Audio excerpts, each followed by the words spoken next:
আজকে আপনার কাছে পর্দার কোনো মূল্যই নাই। আপনি মুখেতে বলেন ইসলামে পর্দা করা ফরজ, কিন্তু আপনার কাছে পর্দার মূল্য নাই। একটা চকলেটের মূল্য আপনার কাছে আছে, কিন্তু আপনার বিটির, আপনার বিবির, আপনার বোনের মূল্য আপনার কাছে। একটা 1 টাকা দামি চকলেট কেউ যদি খুলে বাজারে প্লেটে রেখে বিক্রি করে, আপনি আর কিনবেন না। এটাই ময়লা বসেছে, এটাই ধুলো পড়েছে, এটাই মাছি বসেছে, এই চকলেট আর কিনবো না। কেউ কিনবে খুলে বিক্রি করলে চকলেট?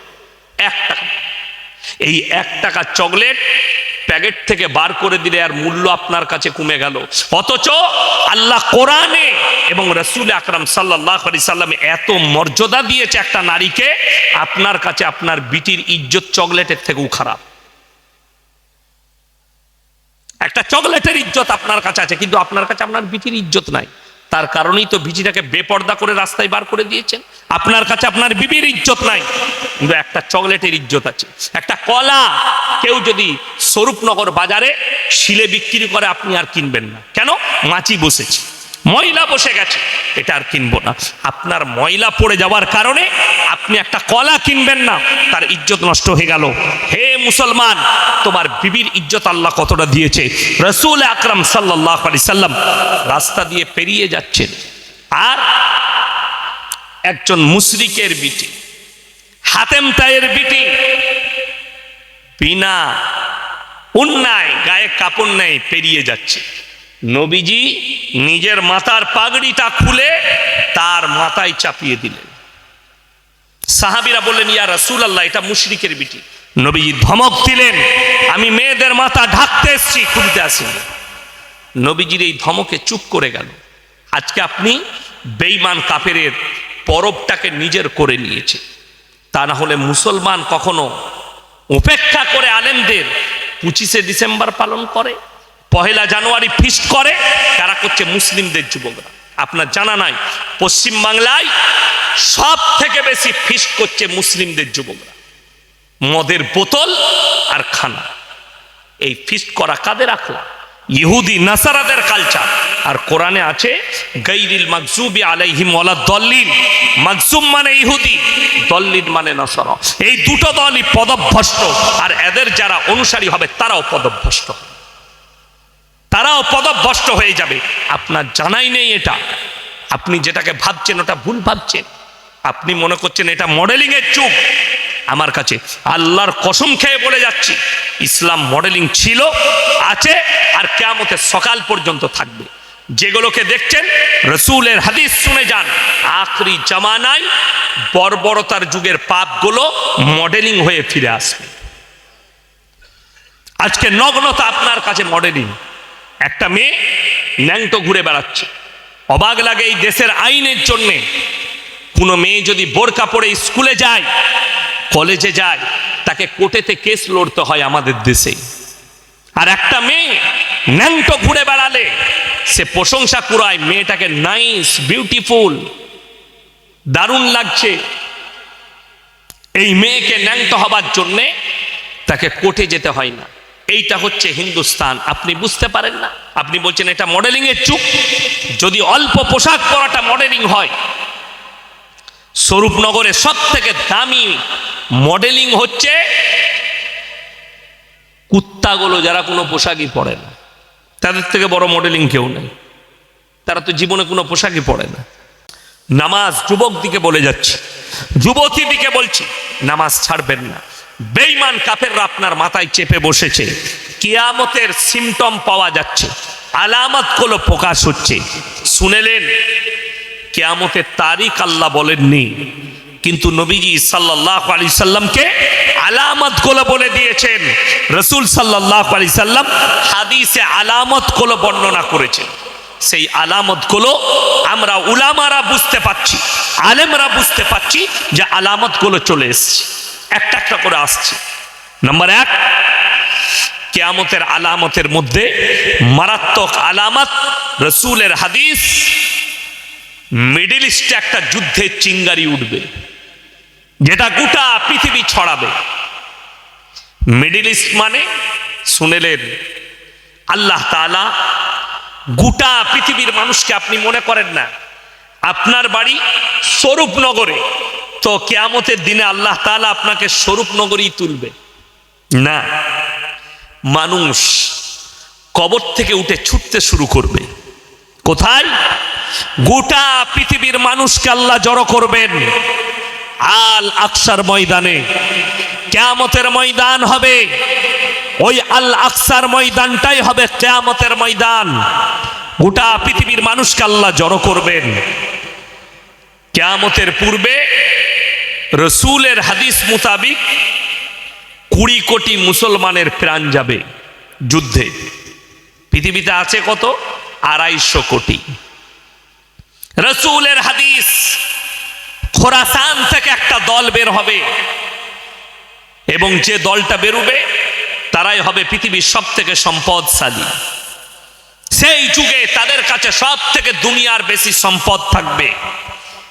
আপনাদিকে একটা বিজ্ঞানের উক্তি দিয়ে বলছি, বর্তমানে জানেন মাটির তলায় সব থেকে দামি সম্পদটা কোন দেশে আছে? কোথায়? আফগানিস্তান। খোরাসান শব্দের অর্থ হচ্ছে পাহাড়, পর্বত, উঁচু নিচু জায়গা। বৈজ্ঞানিকরা বলছে আগামীতে এই পেট্রোল, ডিজেল, কেরোসিন এগুলো যখন বিলুপ্তর মুখে চলে আসবে, অ্যাথলিন বলে একটা জিনিস সেটা ব্যবহার হবে। গাড়িগুলো ব্যাটারি চালিত হবে। সেই ম্যাটেরিয়ালসটা পুরো আফগানের মাটির নিচে বিছানো আছে। জোরে বলুন সুবহানাল্লাহ। এবং তারা যখন যুদ্ধ করতে শুরু করবে, তাদের যে কমান্ডার হবে তার নাম হচ্ছে ইমাম মেহেদী। ইমাম মেহেদীর আত্মপ্রকাশ ততক্ষণ হবে না যতক্ষণ পর্যন্ত দাজ্জালের আত্মপ্রকাশ না হচ্ছে। কথাটা বুঝতে পেরেছেন না পারেননি? মুসলমানকে সাবধান করার কারণ আমাদের একটাই। আজকে মুসলমান কত ঈমান হারাচ্ছে তার কারণ বলে দিই। কিসের জন্য ঈমান হারাচ্ছে? কিছু আশ্চর্য জিনিস দেখে নিলে আপনি আপনার ঈমানকে আর কন্ট্রোল করতে পারছেন। আমি যদি স্টেজে আপনাদিকে কোনো একটা কেরামতি দেখাই, যদি বলেন কি, আমি বললাম বাবা তুমি উঠে এসো, একটা ছেলে এলো, তুমি আমার দিকে তাকাও, আমি আপনার চেহারায় দেখলাম, কাগজ দাও, কাগজে আমি আপনার কুণ্ডলি লিখে দিলাম, সব কিছু আপনি যা করবেন আপনার চেহারা দেখে, আপনার বাপের নাম এটা, মায়ের নাম এটা, আপনার এই একজন বাবা বেরিয়েছে আমাদের দেশে, তার নাম হচ্ছে বাবা ধীরেন্দ্র শাস্ত্রী, বাগেশ্বর ধাম বাবা। তিনি কুণ্ডলি বলে দিচ্ছেন। বহু মুসলমান লোক টুপি লাগিয়ে আমাদের মতো বাবার কাছে হাজির। বাবা आप बहुत कुछ जानते हैं, आपके पास कुदरती ताकत है। मेरे मुसलमान भाई कान खोलकर सुन लो, ये तो छोटा दज्जाल है, बड़ा दज्जाल आना बाकी है। এটা ছোট দাজ্জাল যে খালি কুণ্ডলি বলে দিচ্ছে। বড় দাজ্জাল যখন আসবে তোমাদের চোখের সামনে মৃতকে জীবিত করে দেখাবে, মেঘ থাকবে না, বৃষ্টি বর্ষণ করে দেখাবে, তখন তোমরা ঈমানটা কি করে ধরে রাখবে? এটা রাসূলের হাদিস। সেই সময় যারা আল্লাহর রাস্তায় থাকতে পারবে, নিজের ঈমানকে কন্ট্রোল করবে, তারাই একমাত্র হবে মুমিন। ইমাম মেহেদীর সৈন্য তৈরি হবে। ইমাম মেহেদী যখন যুদ্ধ করতে লাগবে, ইমাম মেহেদী যুদ্ধ করতে করতে পৃথিবীর অনেকগুলো দেশ বিনাশ হবে, ইহুদিরা বিনাশ হবে, কিন্তু ইমাম মেহেদী যখন যুদ্ধ করবে, দাজ্জাল আরো শক্তিশালী হবে তার সৈন্যর দিক দিয়ে। তাকে হত্যা করার জন্যে আসরের নামাজের ইমামতি করবেন দামেস্কের মসজিদে এসে। সেই মসজিদের ইমাম থাকবেন ইমাম মেহেদী, আর আল্লাহ হযরতে ঈসা মসিহকে নামাবে। যারা কাদিয়ানি আছে, গোলাম আহমদ কাদিয়ানি বলে একজন পাঞ্জাবে জন্মগ্রহণ করেছিল, এ এক ফিতনা। তাদেরকে মুসলমান যারা ভাববে তাদের ঈমান চলে যাবে। গোলাম আহমদ কাদিয়ানি, পাঞ্জাবে একটা কাদিয়ান বলে জায়গা আছে, সেখানে একজন জন্মগ্রহণ করেছে, তার নাম ছিল গোলাম আহমদ কাদিয়ানি। সে সর্বপ্রথম নিজেকে বলেছিল, मैं ঈসা মসিহ হুঁ, আমি ঈসা মসিহ। আমাকে আল্লাহ পাঠিয়েছে, আমি আবার জন্মগ্রহণ করেছি। নাউজবিল্লাহ বলেন। যখন সমাজের লোক বলল যে ভাই ঈসা मसीह तो क़यामत से पहले आएंगे, ये तो कुरान और हदीस है रसूल के, তখন সে বলল नहीं मैं ईसा मसीह नहीं, मैं आखिरी नबी अहमद हूं। জোরে বলো নাউজবিল্লাহ। অথচ কোরআনে আল্লাহ নবীদের দরজা বন্ধ করে দিয়েছেন। আল্লাহর হাবিব সাল্লাল্লাহু আলাইহি সাল্লাম বলেছেন, আমার পরে যদি আল্লাহ নবুয়তের দরজা খুলে রাখতেন, হযরতে উমরকে আল্লাহ নবুয়ত দান করতেন। জোরে বলুন সুবহানাল্লাহ। অর্থাৎ নবুয়তের দরজা বন্ধ হয়ে গেছে, পৃথিবীতে আর কেউ নবী আসবে না। কিন্তু পৃথিবীতে কিয়ামতের পূর্বে মুসলমানদের দল হবে 73-73টা। এখন আপনাদের 24 পরগনা থেকে এক ব্যক্তি, ভদ্র মানুষ আমাকে ফোন করেছিলেন, চাকরি করে, বলে হুজুর মোবাইলে, ইউটিউবে, ফেসবুকে অনেক দ্বন্দ্ব দেখছি আলেমদের মধ্যে, তো আপনারা যদি এক জায়গায় বসে এটাকে মিটিয়ে নেন তাহলে কিন্তু ভালো হবে। আমি আমার বাড়িতে জায়গা করব সব আলেমদের বসার। আমি বললাম তুমি কোরআন হাদিস বিশ্বাস করো? বলে অবশ্যই, অফকোর্স, আমি তো নামাজি 5 ওয়াক্তের। আমি বললাম কিন্তু কোরআন হাদিসের প্রতি জ্ঞান আপনার নেই। বলে কেন হুজুর? আমি বললাম রাসূলের হাদিস সত্য না মিথ্যা? বলে সত্য। আমি বললাম রাসূলের সহিহ হাদিসের মধ্যে আছে, নবী আকরাম সাল্লাল্লাহু আলাইহি সাল্লাম বললেন কিয়ামতের পূর্বে আমার উম্মতি 73টা ফিরকায় বিভক্ত হয়ে পড়বে, আর এই 73টা দল হবে, তবে কিয়ামত হবে। অনেক বাকি। এখন আপনারা কিছুই ফিরকা দেখেননি। হে আমার যুবক, তোমরা কিছুই দেখোনি, এখন থেকেই তোমাদের ঈমান ধ্বংস হয়ে বসে আছে। আমাদের বাপ চাচা যাদিকে দেখতে পাচ্ছেন দাড়ি টুপিওয়ালা, এরা কালকে মারা যাবে, কালকে চলে যাবে, আমরা চলে যাব। তোমরা ফেরে পড়বে, এতগুলো দল এসে তোমার সামনে দাঁড়াবে, তুমি আর লাইন খুঁজে পাবে না কোন লাইনে গিয়ে দাঁড়াবে। ইমাম মেহদি শেষকালে সে দাবি করলো मैं आखिरी नबी मोहम्मद। তো শাহ আতাউল্লাহ বুখারী রহমাতুল্লাহ আলাইহির নাম শুনেছেন না শুনেননি বাবা? শুনেছেন। তিনার সঙ্গে, তিনার কিতাবে লেখা আছে স্বপনে যুদ্ধ হয়েছে। কার? দেখা দেখি নয়, স্বপনে যুদ্ধ। কার? গোলাম আহমদ কাদিয়ানী। যুদ্ধটা কিসের? ভাষার, মুনাজারা, তর্ক। तो स्वपने शाह अताउल्लाह बुखारी रहमतुल्लाह अलैह बोलचे कि तुम मोहम्मद कैसे बने, तुम तो गुलाम अहमद हो। बोले गुलाम हमारे माँ बाप ने गलती से लगा दिया, असल में मैं अहमद हूं।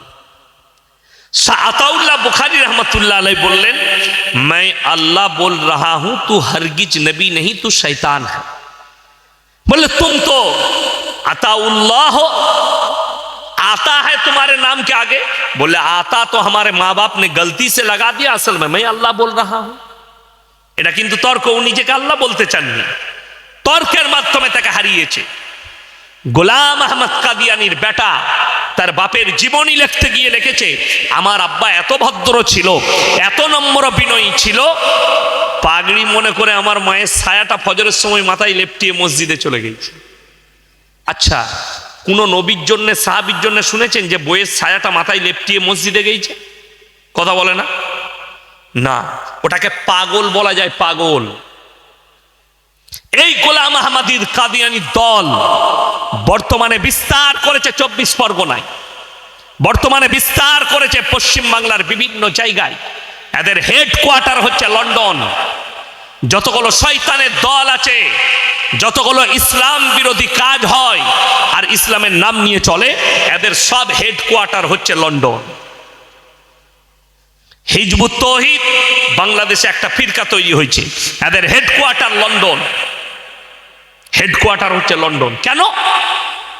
আপনার কিছু জায়গা আছে, সুযোগ সুবিধা, নামাজ পড়া লাগবে না, রোজা রাখা লাগবে না, আল্লাহর ইবাদতের প্রয়োজন নাই, এই ধরনের যে আকীদা, আমার ভাই, এই ফিতনা থেকে বাঁচতে গেলে আপনাকে ইলম হাসিল করতে হবে। ইলম হাসিল মানে কি? আলেম হতে হবে। কোনো মৌলবি বলেছে? আমি একবারও বলিনি আপনাকে আলেম হতে হবে। ইলম মানে অতটা হাসিল করুন যতটা করলে বেঈমান কাফের যদি আপনার উপরে জাল ছুড়ে আপনি ওই ইলমের দ্বারা যেন দেখতে পান। আপনার ছেলে ডাক্তার হোক, মাস্টার হোক, আপনার মেয়ে ডাক্তার হোক, প্রফেসর হোক, ইঞ্জিনিয়ার হোক, কিন্তু যদি দিন না থাকে, আল্লাহর কসম খেয়ে বলে যাচ্ছি, আল্লাহর কাছে কোনো মূল্য নেই। যদি দিন না থাকে, আল্লাহর কাছে কোনো মূল্য পাবে না। মূল্য তার আছে যে দুনিয়ার সঙ্গে সঙ্গে আল্লাহকে চিনতে পেরেছে। এই দুনিয়া সম্পর্কে কোরআনে কি আছে? ওয়ামাল হায়াতুদ দুনিয়া ইল্লা মাতাউল গুরুর। এই দুনিয়া তোমাদের জন্য সম্পূর্ণ ধোঁকা। আপনি ধোঁকায় পড়ে আছেন, আপনি বিপদে পড়ে আছেন, আপনি ধোঁকায় পড়ে থাকবেন না। আপনি মনে করছেন এই দুনিয়া কিছুক্ষণের জন্য, আপনি স্বপ্নেও ভাববেন না আপনার মৃত্যু চলে আসবে। একটা ছেলে স্কুলে পরীক্ষা দিতে গেলে তাকে 1 মাস আগে রুটিন দেওয়া হয়, এই তারিখে এই পরীক্ষা হবে। সেই ছেলে তৈরি হয়ে যায়, কালকে আমার ইংরেজি পরীক্ষা আছে, পরশু আমার অঙ্ক আছে। আগের রাতে সে পড়াশোনা করে, কিন্তু কেউ বলতে পারবেন যে কে কবে আমরা মৃত্যুবরণ করব? কারো জানা আছে? জানা নাই। মৃত্যুর দিন ধার্য আমার আল্লাহ জানেন কার কখন মৃত্যু হবে। অর্থাৎ আপনাকে 24 ঘন্টা রেডি থাকতে হবে কবরের জন্য। আমাদের আসল মঞ্জিল, আপনাকে 3টে প্ল্যাটফর্ম পার করতে হবে, একটা নয়, 3টে জায়গা আপনাকে অতিক্রম করতে হবে। নাম্বার 1, মৃত্যুর পরে আলামে বারজাক, মৃত্যুর পরের জীবনটা যেটা কবরের জীবন, এই জীবন আপনাকে অতিক্রম করতে হবে। সর্বপ্রথম এই জীবনটা কতক্ষণের? কিয়ামতের সকাল পর্যন্ত। যতদিন না সিংগায় ফুঁক দেওয়া হচ্ছে ততদিন পর্যন্ত এইটা থাকবে কবর। এটা কেটে গেল, তারপরে শুনেলেন কিয়ামতের ময়দান, বিচারের দিবস। আর আপনি ভাববেন না বিচারের দিবসটা আল্লাহ তাআলা এত মানুষের বিচার কিভাবে করবেন, আল্লাহ কোরআনে ক্লিয়ার করে দিয়েছে। যারা হাতের পাপ করছেন, যারা মুখের পাপ করছেন, যারা নফসের পাপ করছেন, যারা পায়ের দ্বারা পাপ করছেন, যারা মনে করছেন আমাদের কি এই খুঁটিনাটি আল্লাহর কাছে ধরা পড়বে, আল্লাহ তাআলা তো বিচারের সিস্টেমেটিক্যাল বলে দিয়েছেন। নাম্বার 1, সূরা ইয়াসিন, আল ইয়াউমা নাখতিমু আলা আফওয়াহিহিম ওয়া তুকাল্লিমুনা আইদিহিম ওয়া তাশহাদু আরজুলুহুম বিমা কানু ইয়াকসিবুন। হে আমার বিশ্বনবী, পৃথিবীর মানুষকে বলো, আমি কিয়ামতের দিনে তাদের জবানগুলো সিলাই করে দেব।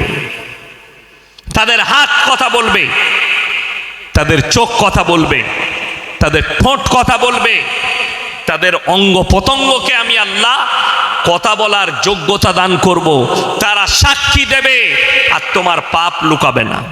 অপর জায়গায় আল্লাহ বললেন, আমি যখন হিসেব নেব আমার বান্দা বান্দির কাছে, ইকরা কিতাবাক কাফা বিনাফসিকা আল-ইয়াউমা আলাইকা হাসিবা। আমি আল্লাহ যখন হিসাব নেব, আমি তাদের হাতে আমলনামা ধরিয়ে দেব। ইকরা কিতাবাক, তোমরা নিজের হিসাব নিজের মুখে দাও। কাফা বিনাফসিকা আল-ইয়াউমা আলাইকা হাসিবা, তোমরা নিজের মুখে দাও, তোমরা পড়ে শোনাও, হাতে আমলনামা দেওয়া হবে, তুমি পড়ো আপনি কোন জায়গায়, কত মিনিটে, কত সেকেন্ডে আপনি পাপ করেছেন, সব পাই টু পাই লেখা থাকবে।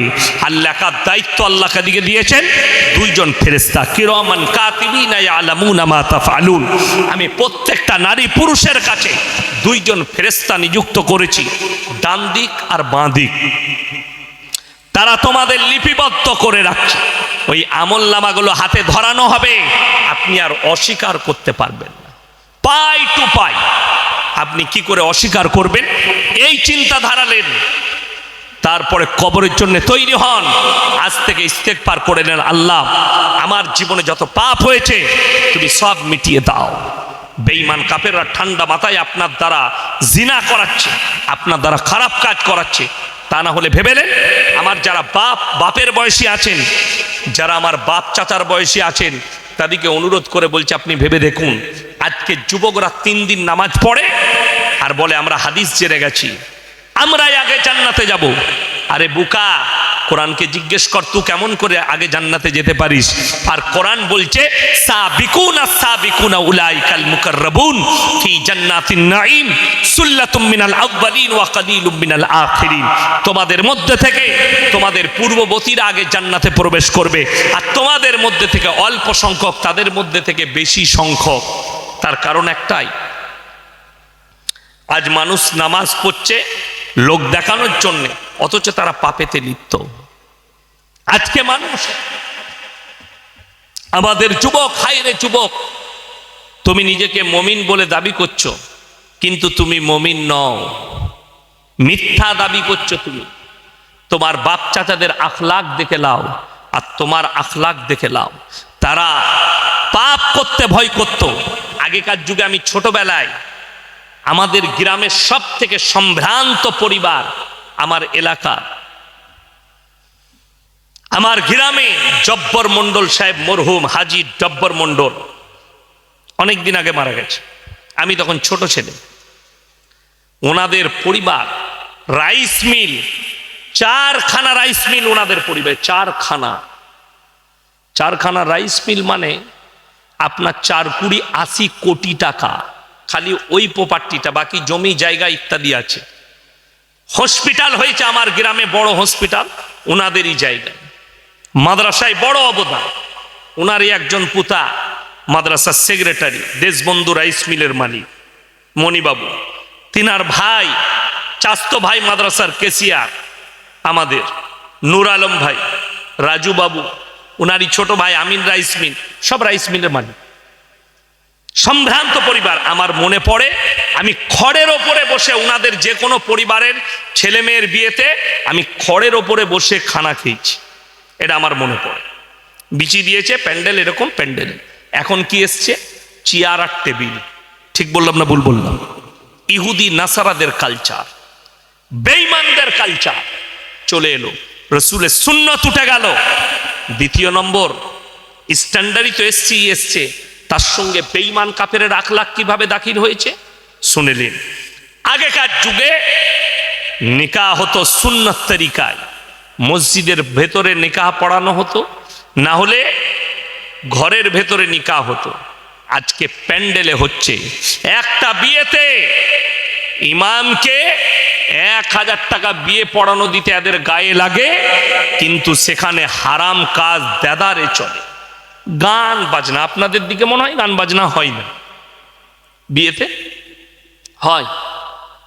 এ কথা বলে না এরা? হয়? হ্যাঁ না না বলুন। হয় না? মাশাআল্লাহ, জীবনে করবেন না। বহু জায়গায়, মুর্শিদাবাদে দেখছি, আমার বর্ধমানে দেখছি, মুসলিমদের বিয়ে, সেখানে গান বাজনা কি করে হবে? কেন হবে? সুন্নত তরিকায়। আলেম উলামাকে জিজ্ঞেস করুন, রসুলের জামানায় মসজিদের ভেতরে নিকাহ হয়েছে, মসজিদের ভেতরে নিকাহ। আর আজকে নিকাহগুলো হচ্ছে প্যান্ডেলের ভেতরে, নারী পুরুষ একসাথে বসে খানা খাচ্ছে। ইসলাম বিরোধী কাজ।